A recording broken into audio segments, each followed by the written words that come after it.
எல்லாருக்கும் வணக்கம். நான் Vijay Kiruthik. Duty to express our opinion அப்படிங்கிறது ஒவ்வொரு மனிதனும் கடைபிடிக்க வேண்டிய ஒன்று அப்படின்னு நான் நினைக்கிறேன். அதோடைய விளைவு தான் இந்த விஜய் கிருத்திக் ஆர் அப்படிங்கிறத யூடியூப் சேனலில் பார்த்துட்டு இருக்கீங்க. இன்றைக்கி ஒரு முக்கியமான டாபிக் பார்க்க போகிறோம். வாங்க வீடியோக்குள்ளே போய் டீட்டெயிலாக பார்க்கலாம்.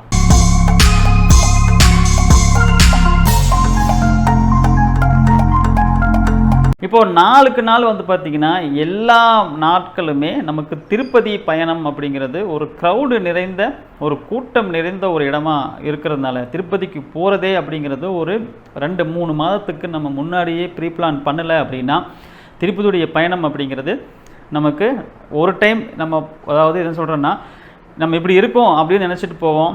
அப்போ அப்படி இல்லாமல் இருக்கும். நிறையா கூட்டம் இருக்க போகுது. நம்ம ஃப்ரீ தரிசனத்துக்கு போகிறோம் அப்படின்னா அங்கே எப்படி இருக்குன்னு தெரியாது. நம்ம அதுக்கு தகுந்த மாதிரி நம்ம போவோம். ஒரு நாளே அங்கே நம்ம அங்கே இருக்க வச்சாலும் ஒரு நாள் நம்மளை அட்டையில் போட்டு வச்சுட்டு அதுக்கப்புறம் நம்மளை தரிசனத்துக்கு விட்டாலும் நம்ம ஓகே ஏற்றுக்கலாம் அப்படின்னு நீங்கள் போகும்போது அன்றைக்கி சீக்கிரமாக வந்துடுவீங்க.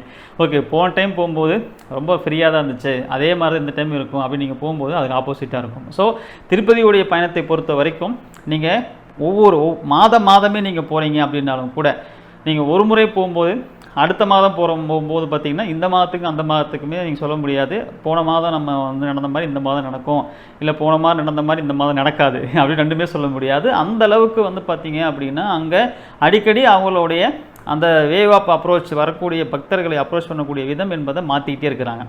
ஸோ இந்த மாதிரியான க்ரௌடு நிறைந்த ஒரு இடம். ஸோ இந்த க்ரௌடு நிறைந்த இந்த இடத்துக்கு நம்ம முறையாக டிக்கெட் எடுத்து நம்ம ஒரு 3 மாதம் 2 மாதத்துக்கு முன்னாடியே உங்களுக்கு 300 ரூபாய் டிக்கெட்லாம் ஸ்லாட் ஓப்பன் ஆகும். அந்த ஸ்லாட்டை நீங்கள் கவனித்து டிக்கெட்டு நீங்கள் முன்னேற்பாடு பண்ணிவிட்டு டிக்கெட் எடுத்துகிட்டு நீங்கள் போகிறீங்க அப்படின்னா உங்களுக்கு சிரமம் குறைவாக இருக்கும். அதுவே நீங்கள் டிக்கெட் எடுக்காமல் போகலாம், நம்ம அப்படியே ஓப்பனாக போய் நம்ம ஃப்ரீ என்ட்ரியில் போய் தரிசனம் பண்ணிட்டு வந்துடலாம் அப்படின்னு நினைக்கும் போது ரெண்டுமே நம்ம முதலே சொன்ன மாதிரி எஸ்சியமாக இருக்கும். சம்டைம் உங்களுக்கு குட் எக்ஸ்பீரியன்ஸ் இருக்கலாம், சம்டைம் ரொம்ப பேட் எக்ஸ்பீரியன்ஸ் இருக்கலாம். ஸோ இது மாதிரி நாங்கள் ஒரு விடுமுறை நாள் என்ன பண்ணோம், ஃபேமிலியோடு போகலாம் அப்படின்னு சொல்லிட்டு போகும்போது எனக்கு ஆல்ரெடி டிக்கெட் போட்டு வச்சிட்டோம். எங்கள் ஃபேமிலி மெம்பருக்கு டிக்கெட் போடல. நான் சொல்கிறது ஒரு 2 வருடத்துக்கு முன்னாடி சொல்கிறேன். அப்போ கரெக்டாக மே 1 நல்ல விடுமுறை நாளுங்களா. அந்த நாளில் எல்லாருமே சரி ஓகே நாங்களும் வரோன்னு சொல்லிட்டு வீட்டில் வந்துட்டாங்க. ஓகே போகலாம் அப்படின்னு சொல்லிட்டு நான் என்ன பண்ணேன், ஓகே நம்ம க்ரௌடு கம்மியாக தான் இருக்க போகுது, நம்ம ஒரு 300 ரூபாய் தரிசனத்தில் போனால் ஒரு 1 மணி நேரம் 1.5 மணி நேரத்தில் வந்துடலாம், அவங்களும் 2 மணி நேரம் சேர்த்து அவ்வளோதானே, சரி அவங்க போயிட்டு வரட்டும்னு சொல்லிட்டு ஃபேமிலி மெம்பர்ஸ் எல்லாம் என்ன பண்ணாங்க, எனக்கு மட்டும் தான் டிக்கெட் இருந்துச்சு, மற்றவங்களும் டிக்கெட் இல்லாதனால அவங்க ஃப்ரீ என்ட்ரிக்குள்ளே போயிட்டாங்க. நான் இந்த 300 ருபீஸ் தரிசன டிக்கெட் வச்சுருந்ததுனால நான் இதில் போயிட்டேன். நான் போயிட்டு கரெக்டாக எப்பயுமே ஒரு 1.5 மணி நேரம் சம்திங் ஆகிறது, அந்த டைம் 1 மணி நேரத்துலேயே தரிசனம் முடிச்சுட்டு வெளியே வந்துட்டேன். ஆனால் அவங்க உள்ளே போனவங்க 30 மணி நேரம் கழித்து தான் அவங்க வெளியே வந்தாங்க. அப்போ உள்ளே அவங்க அந்த குடோனில் போய் அவங்கள லாக் பண்ணிட்டாங்க அப்படின்னா ஃபுட்டு கொடுப்பாங்க. மற்றபடி பாத்ரூம் ஃபெசிலிட்டியில் நம்ம திருப்பி சொல்லவே வேண்டாம். திரும்ப பக்கமெல்லாம் உங்களுக்கு குடிநீரும் பாத்ரூம் வசதி இருக்கும், அது எந்த பிரச்சனையும் கிடையாது. ஒரு எமர்ஜென்சி நம்ம ஒரு தொடர்பு கொண்டு பேசலான்னா யார் கையிலும் செல்ஃபோன் இருக்காது. ஏன்னா செல்ஃபோன்லாம் அவங்க முன்னாடியே வாங்கி வச்சுட்டு தான் எல்லாமே உங்களை நல்லா ஃபுல்லாக ஸ்கேன் பண்ணிட்டு தான் உள்ள கோயிலுக்குள்ளேயே நீங்கள் அந்த ஸ்கேன் பண்ணுற இடத்த தாண்டி போகும்போது இதெல்லாம் இருக்கக்கூடாது. அவ எல்லாமே நீங்கள் அங்கே கொடுத்துட்டு போகிற மாதிரி இருக்கும். பத்திரமா அந்த பொருள் எல்லாமே நீங்கள் கொடுத்தது ஒரு டெலிவரி பாயிண்டில் போய் நீங்கள் பத்திரமா இருக்கும். தாராளமாக நீங்கள் பயமே பட வேண்டியது நீங்கள் வாங்கிக்கலாம்.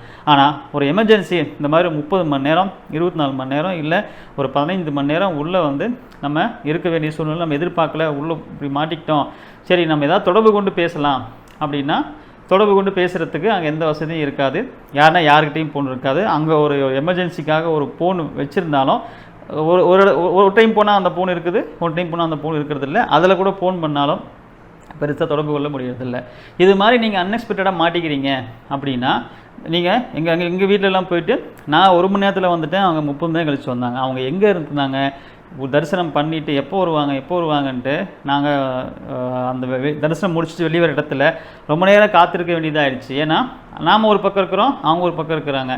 இன்னும் லேட் ஆகுமா, இல்லை அடுத்த நாள் ஆஃபீஸ் போக வேண்டிய சூழ்நிலை, அப்போது நம்ம லீவ் சொல்லலாமா, இல்லை லீவ் சொல்லாமல் இது அதுக்குள்ளே வந்துடுவாங்களா அப்படின்ட்டு டிசைட் பண்ண முடியல. என்னடா நம்ம ஒரு மாதிரி நினச்சோம், உள்ளே போனவங்க அவங்க இப்படி வெளியே வராமல் இருக்கிறாங்களே அப்படின்னு ஒரு சிரமமான சூழ்நிலையை நாங்கள் அந்த டைம் அனுபவித்தோம். ஆனால் அதுக்கப்புறம் தான் எனக்கு தெரியும், நீங்கள் இந்த மாதிரி ஒரு ஓப்பன் கவுண்டரில் போய் நீங்கள் என்ன பண்ணுறீங்க, ஃப்ரீ என்ட்ரி உள்ளே போட்டு உள்ளே போகிறீங்க. அந்த கவுண்டர் போகிறதுக்கு முன்னாடி கவுண்டருக்குள்ளே போயிட்டு உங்களை லாக் பண்ணிட்டாங்கன்னா அந்த கவுண்டரை நீங்கள் அந்த குடோன் என்ன பண்ணுவாங்க, அந்த அட்டின்னு சொல்லுவாங்க இல்லையா, அதை வந்து உள்ளே எல்லாரையும் ஒரு கும்பலாக உட்கார வச்சுருவாங்க. அந்த ஸ்டோரேஜ் பாயிண்ட்லேருந்து வெளியே வர முடியாது. ஸோ நீங்கள் அப்படி லேட் ஆகும் அப்படின்னு நினச்சின்னா உங்களுக்கும் கொடுத்த டைமு வந்து ஸ்லாட் அதிகமாக இருக்குது, கூட்டம் அதிகமாக இருக்குதுன்னு நமக்கு பார்த்தாவே ஓரளவுக்கு ஒரு லெவல் தெரியும் இல்லையா. அந்த மாதிரி நேரத்தில் நீங்கள் என்ன பண்ணிக்கலாம்னா அந்த அட்டிக்குள்ளே போகாமல் நீங்கள் வந்து எக்ஸிட் பாயிண்ட் ஒன்று இருக்குது, அதில் வந்து ஃபேஸ் ரிடக்ஷன் என்ட்ரின்னு சொல்லிட்டு ஒரு எக்ஸிட் பாயிண்ட் இருக்குது. அது பிரகாரம் நான் வெளியே போயிட்டு என்னுடைய ஸ்லாட்டு வரும்போது நான் உள்ளே வந்துக்கிறேன், அது வரைக்கும் நான் வெளியே இருக்கிறேன் அப்படின்னு சொல்லிட்டு நீங்கள் வெளியே வந்துடலாம். அது வெளியே வரதுக்கு ஒரு எக்ஸிட் பாயிண்ட் இருக்குது. நீங்கள் எக்ஸிட் ஆகிட்டு வெளியே வந்துட்டு நீங்கள் கொஞ்சம் நேரம் உங்களுக்கு ரூமுக்கு இது இருக்குன்னா ரூமில் போய் கூட ரெஸ்ட் எடுத்துகிட்டு ஏதாவது சாப்பிட்றனா கூட சாப்பிட்டுட்டு, குழந்தைங்களாம் இருக்கிறாங்கன்னா அவங்களுக்கு தேவையானதெல்லாம் செஞ்சுட்டு நீங்கள் என்ன பண்ணிக்கலாம், உங்களுக்குன்னு ஒரு ஸ்லாட் கொடுத்துருப்பாங்க இல்லையா, அந்த ஸ்லாட்டுக்கு அந்த 1 மணி நேரத்துக்கு முன்னாடி நீங்கள் மறுபடியும் ரீஎன்ட்ரி ஆகி உங்கள் குடோனில், அதாவது உங்களுடைய அட்டிலேயே போய் என்ன பண்ணிக்கலாம், நீங்கள் போய் என்ன பண்ணிக்கலாம், அதுலேருந்து போய் அந்த அந்த தருணத்தில் அந்த உங்களுக்குன்னு திறக்கக்கூடிய அந்த ஸ்லாட் வரும்போது நீங்கள் வந்து அதில் போய் ஜாயின் பண்ணிக்கலாம். அப்படி இல்லைன்னாலும் ஒருவேளை உங்களுடைய ஸ்லாட்டு லேட்டாக போயிட்டீங்க, இல்லை கூட்டம் கம்மியாக இருக்கிறதுனால முன்னாடியே அவங்கள திறந்து விட்டுட்டாங்க அப்படிங்கும்போது நீங்கள் போக வேண்டிய அந்த அட்டியில் இருக்கிறவங்களும் ஆல்ரெடி போயிட்டாங்க அப்படின்னாலும் அதுக்கு அடுத்த உள்ள அட்டியில் உங்களை உள்ளே விட்டுருவாங்க. ஸோ இது மாதிரியான ஆப்ஷன்லாம் இருக்குதுன்னு தெரியாமல் நிறையா பேர் அங்கே உள்ளே போய் உட்காந்துக்கிட்டு ரொம்பவும் சிரமப்படுறது, குழந்தைங்களாம் வச்சுட்டு சிரமப்படுறது, வயசானவங்களாம் இருந்து சிரமப்படுறதுலாம் பார்க்குறோம். இந்த ஆப்ஷன் அப்படிங்கிறது இருக்குது. இதுக்கப்புறம் நீங்கள் வந்து இதை பயன்படுத்திக்கிட்டு நீங்கள் கரெக்டாக அந்த நேரத்துக்கு கூட உள்ளே போய் ஈஸியாக கொஞ்சம் சிரமம் உங்களுக்கு குறையிற மாதிரி இருக்கும். இது ஒன்று. ரெண்டாவது, நீங்கள் டிக்கெட்டு போட முற்படும் போது பார்த்தீங்கன்னா டிக்கெட் போடுறதுக்கு அப்படின்னு சொல்லிட்டு நம்ம திருப்பதி தேவஸ்தானம் வந்து ஒரு அஃபீஷியல் வெப்சைட் பார்த்தீங்கன்னா ttdevastanam@ap.gov.in அப்படிங்கிற இந்த இணையதளத்தில் மட்டும் நீங்கள் போய் டிக்கெட்டு போடுறதுக்கு முயற்சி பண்ணுங்கள். நீங்கள் திருப்பதி டிக்கெட் ஆன்லைன் புக்கிங்னு போட்டிங்கன்னா வேறு சில பேரெல்லாம் வந்து என்ன பண்ணியிருக்கிறாங்கன்னா அவங்க வெப்சைட் வச்சுருக்கிறாங்க. அந்த வெப்சைட்டுக்குள்ளே போய் நீங்கள் டிக்கெட் போட்டிங்கன்னா டிக்கெட்டு ஸ்லாட் இதில் காமிக்கிற மாதிரி அதில் காமிக்கும். ஆனால் நீங்கள் டிக்கெட் போட்டு பணம் கட்டினதுக்கப்புறம் டிக்கெட் வராது. ஒரு டிக்கெட் பிடிஎஃபாக அனுப்புவாங்க. அந்த டிக்கெட் எடுத்து நீங்கள் போய் பார்த்தீங்க அப்படின்னா உங்கள் ஸ்லாட் அலாட் ஆகிருக்காது. நீங்கள் அங்கே ஸ்கேன் பண்ணுற இடத்துல உங்களை உள்ள விட மாட்டாங்க. இது மாதிரி ஒரு முறை எனக்கே நடந்திருக்கு. நான் இதுதான் ஒரு அஃபிஷியல் வெப்சைட்டு அப்படின்னு தெரியாமல், அதாவது நான் சொல்கிறது ttdevastanam.ap.gov.in அப்படிங்கிற இந்த இணையதளத்தை நீங்கள் ஜென்ரலாக இந்த இணையதளத்துக்குள்ளே போகாமல் திருப்பதி டிக்கெட் புக்கிங் ஆன்லைன் போட்டிங்க அப்படின்னா உங்களுக்கு நிறையா வெப்சைட் கூட வர வாய்ப்பு இருக்குது. அதெல்லாம் போய் பண்ணாதீங்க. இந்த அஃபீஷியல் வெப்சைட்டில் மட்டும் பண்ணுங்கள். இதுதான் உங்களுக்கு வந்து என்ன ஆயிருக்கும் அப்படின்னா அங்கே டிக்கெட் வந்து அலாட் ஆகிருக்கும். நீங்கள் போகும்போது உங்களுடைய என்ட்ரி பாயிண்ட் அங்கே இருக்கும். ஸ்கேன் பண்ணும்போது உங்களுக்குள்ளே போக முடியும். இல்லை அப்படின்னா இது டிக்கெட்டே இல்லைங்க, ஃபேக் டிக்கெட்டுன்னு சொல்லிடுவாங்க. இதெல்லாம் கொஞ்சம் கருத்தில் வச்சுக்கோங்க. இது மாதிரி இப்போ சமயமாக ஒருத்தருக்கு என்ன நடந்திருக்கு அப்படின்னா அவர் என்ன பண்ணியிருக்கிறாரு, நம்ம வந்து பிரேக் தரிசன டிக்கெட் வந்து பார்த்திங்கன்னா நீங்களே தேவஸ்தானத்தில் போய் என்ன பண்ணிக்கலாம், ஆஃப்லைனில் டைரெக்டாக வாங்கிக்க முடியும். இப்போ நாளைக்கு நீங்கள் தரிசனம் பண்ணுறதுக்கு நாளைக்கு காலையில் 8:30 மணிக்கு உங்களுக்கு அந்த கவுண்டர் ஓப்பன் பண்ணுவாங்க. இன்றைக்கி நைட்டு 9 மணி வரைக்கும் போய் நீங்கள் என்ன பண்ணிக்கலாம் அப்படின்னா அதுக்குன்னு சொல்லிட்டு அங்கே கவுண்டர் இருக்குது. நீங்கள் 10,500 ரூபாய் பே பண்ணீங்க அப்படின்னா உங்களுக்கு பிரேக் தரிசனத்துக்கு உண்டான டிக்கெட்டு உங்களுக்கு கிடைக்கும். இல்லை நீங்கள் ஆன்லைனில் பண்ணுறதா இருந்தாலும் நான் சொன்ன இந்த அஃபீஷியல் வெப்சைட்டில் போய்ட்டு நீங்கள் என்ன பண்ணிக்கலாம், நீங்கள் பே பண்ணிட்டீங்க அப்படின்னா உங்களுக்கு டிக்கெட் வந்துடும். நீங்கள் வந்து ஒன்றும் பிரச்சனை கிடையாது, நீங்கள் போய்க்கலாம். சில பேர் என்ன பண்ணியிருக்கிறாங்க அப்படின்னா வேறு ஒரு ஏஜென்ட் மூலியமாக கிடைக்குமா அப்படின்னு சொல்லிட்டு ஏதோ அவர் வந்து விசாகப்பட்டினத்தை சார்ந்த ஸ்ரீனிவாஸ் அப்படிங்கிறது என்ன பண்ணியிருக்கிறாரு, ஒரு ஏஜென்ட் மூலியமாக ட்ரை பண்ணியிருக்கிறாரு. அந்த ஏஜென்ட் வந்து 10,500 ரூபாய் டிக்கெட்டுக்கு ஒரு டிக்கெட்டுக்கு 17,000 ரூபாய் வேணும்னு கேட்டிருக்காரு. சரின்னு சொல்லிட்டு இவருக்கு 4-5 பேருக்கு போகிறதுக்கோ எல்லாத்துக்குமே சேர்த்து அவருக்கு பணத்தை அனுப்பிச்சுட்ருக்குறாங்க. அவரும் டிக்கெட் அனுப்பிச்சுட்ருக்கிறாரு. இவங்களும் திருப்பதி கிளம்பி போயிட்டு அந்த பிரேக் தரிசனம் டிக்கெட் அந்த என்ட்ரி அந்த ஸ்கேனிங் டிக்கெட் ஸ்கேன் பண்ணுற இடத்துல கொடுத்தா டிக்கெட் ஸ்கேன் ஆகலை. அவங்க அந்த எம்ப்ளாயீஸ் மறுபடியும் ட்ரை பண்ணுறாங்க, டிக்கெட் ஸ்கேன் ஆகலை. அப்புறமேட்டு பார்த்தா அந்த டிக்கெட்டே வந்து பார்த்திங்கன்னா ஒரு ஃபேக் டிக்கெட்டு, அது வந்து இவங்கெல்லாம் மேனிப்புலேட் பண்ணி கொடுத்துருக்குறாங்க. இது மாதிரி எல்லாம் நமக்கு நடந்துக்கிட்டு இருக்கு அப்படிங்கிறத நம்ம தெளிவாக தெரிஞ்சுக்கணும். அதனால் நீங்கள் எப்போவுமே வந்து திருப்பதியினுடைய அஃபீஷியல் வெப்சைட்டில் மட்டும் நீங்கள் வந்து அந்த 10,500 ரூபாய் டிக்கெட்டோ இல்லை இந்த 300 ரூபாய் டிக்கெட்டோ இல்லை சேவா டிக்கெட் இருக்குது 500 ரூபாய் அந்த டிக்கெட் வரும், அந்த 500 ரூபாய் டிக்கெட்டும் நீங்கள் போட்டுக்கலாம். நீங்கள் ஒன்றும் பிரச்சனை கிடையாது. நீங்கள் பிரேக் தரிசனத்துக்கு போகிறதுக்கு நீங்கள் ரெடி அப்படின்னா நீங்கள் தாராளமாக கிளம்பி போயிட்டு அங்கே 9 மணி வரைக்கும், அதாவது நாளைய தரிசனத்திற்கு இன்றைய இரவு 9 மணி வரைக்கும் உங்களுக்கு பிரேக் தரிசன டிக்கெட்டு ஆஃப்லைன்லேயே கொடுக்குறாங்க. அதுவும் நீங்கள் ஆன்லைனில் போகிறத விட இப்போ வந்து பிரேக் தரிசனத்துக்கு 1 மாதத்துக்கு முன்னாடி ஆன்லைனில் போடுறீங்க, இல்லை 10 நாளைக்கு முன்னாடி ஆன்லைனில் போடுறீங்க, அது கூட உங்களுக்கு 10:30 மணிக்கு தான் விடுறாங்க. அதாவது ஆன்லைனில் போடக்கூடிய பிரேக் தரிசனத்தினுடைய டிக்கெட்டுக்கு என்ட்ரி வந்து ஸ்லாட்டு 10:30 மணிக்கு மேலே தான் கொடுக்குறாங்க. அதே அங்கே ஆஃப்லைனில் போய் போடுறவங்களுக்கு நம்ம ஒரு மாதத்துக்கு முன்னாடியே பிரேக் தரிசனம் வந்து ஆன்லைனில் போட்டிருப்போம். அதே வந்து கிளம்பி போய் அங்கே போய் நாளைக்கு தரிசனத்துக்கு இன்றைக்கி நைட் 9 வரைக்கும் டிக்கெட் கொடுக்குறாங்க. அதில் போடுறவங்களுக்கு 8:30 மணிக்கே விடுறாங்க. அப்போ நீங்கள் 8:30 மணிக்கு உள்ளே போனீங்க அப்படின்னா 1 மணி நேரம் 9 வரைக்கும் நீங்கள் தரிசனம் பார்த்துட்டு வெளியே வந்துடலாம். அதுவும் அந்த மூலஸ்தானத்தில் ரொம்ப நம்ம வந்து வெங்கடாஜலபதியினுடைய அருகாமையில் வரைக்கும் செல்லலாம். அங்கே வந்து ஐயர்கள் வந்து அவங்க பூஜை பண்ணுவாங்க இல்லைங்களா, அந்த இடம் வரைக்கும் உங்களுக்கும் கர்ப்ப கிரகத்துக்கும் ரொம்ப பக்கம். அப்படியே நீங்கள் அங்கே தீபாராதனை பண்ணுறது, உங்களுக்கு வந்து அங்கே பிரசாதம் கொடுக்கறது எல்லாமே நடக்கும் பிரேக் தரிசனத்தில் போகிறவங்களுக்கு. ஸோ அட்லீஸ்ட் ஒரு முறையாவது நீங்கள் அந்த பிரேக் தரிசனம் ட்ரை பண்ணி பாருங்கள், ரொம்ப சூப்பராக இருக்கும். அந்த திருப்பதி தரிசனம் என்பது வெங்கடாஜலபதியை தரிசனம் பண்ணுறதுங்கிறது ரொம்ப நல்ல ஒரு எக்ஸ்பீரியன்ஸாக அது இருக்கும். இது மாதிரி ஒரு ஃபேக் வந்து எந்த ஒரு இதையும் நீங்கள் நம்பாதீங்க. இன்னொன்று வந்து பார்த்தோம் அப்படின்னா, திருப்பதி என்பது இன்றைக்கி ஒரு பயங்கரமான மக்கள் கூடக்கூடிய இடம். அதுவும் நமக்கு ஏப்ரல், மே, ஜூன் இது வந்து ஒரு விடுமுறை நாட்களுங்கிறதுனால அங்கே மக்களுடைய கூட்டம் என்பது அளப்பரிய அளவில் இருக்கும். மற்ற நாட்கள் கூட இது வந்து அளப்பரிய அளவில் இருக்கும் அப்படின்னா, மற்ற நாட்களையும் ஒன்றும் சளைச்சது கிடையாது. எல்லா நாட்களும் எங்கே எப்போ போனாலுமே அங்கே க்ரௌடு என்பது இருந்து கொண்டே தான் இருக்கும்.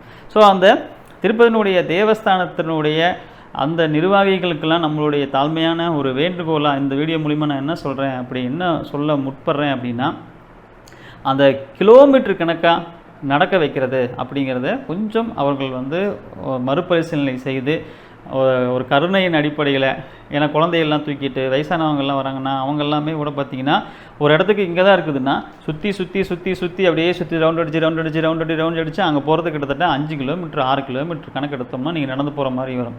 ஸோ எப்படியும் அவங்கள அதுக்கப்புறம் ஸ்கேனிங் பாயிண்ட்டு கொண்டுட்டு வந்துட்டு அவங்கள கொண்டு போய் நம்ம வந்து ஒரு அட்டியில் வந்து என்ன பண்ணுறாங்க, கொஞ்சம் நேரம் அவங்கள மணிக்கணக்காக 1 மணி நேரம் 2 மணி நேரமோ வச்சுட்டு, இல்லை கூட்டத்தை பொறுத்து வச்சுட்டு அதுக்கப்புறம் தான் திறந்து விடுறாங்க. அப்போது அவ்வளோ தூரம் ஒரு என்ட்ரி பாயிண்ட் அவங்கள போட்டுட்டு சிரமப்படுறதுக்கு பதிலாக, ஏன்னா இப்போ தான் எக்ஸிட் பாயிண்ட்டுன்னு ஒரு ஆப்ஷன் கொடுத்துருக்காங்க. உங்களுக்கு அதில் என்ன பண்ணலாம், டிக்கெட் கொடுத்துட்டு நீங்கள் போயிட்டு உங்கள் ஸ்லாட் வரும்போது வாங்க அப்படின்னு சொல்லிட்டா கூட அவங்க வெளியே கொஞ்சம் நேரம் உட்காந்துட்டு கூட என்ன பண்ணலாம், ஏதோ டைமை ஸ்பெண்ட் பண்ணிட்டு கூட அவங்க தூங்கி வச்சுட்டு கூட வரலாம். இன்னொன்று, மணிக்கணக்காக அவங்கள நடக்க விடுறதுனால அதை தவிர்க்கப்படலாம். அந்த நடக்க விடுறது அப்படிங்கிறது வந்து தவிர்க்கப்படலாம். ஏன்னா அதனால் வந்து ரொம்பவும் மக்கள் ரொம்ப அவதிப்படுறாங்க. இவ்வளோ தூரம் நடக்க வேண்டியதாக இருக்கக்கூடிய அந்த சிரமத்தை வைத்து. அப்போது அதெல்லாம் வேண்டாம், என்ட்ரி போட்டு உங்கள் ஸ்லாட் வரும்போது வாங்கன்னு சொல்லிடலாம். விருப்பம் இருந்தால் நீங்கள் போய் அட்டியில் போய் உள்ளே இருந்துக்கோங்க அப்படின்னு சொல்லிட்டு அவங்க தவிர்த்திடலாம்.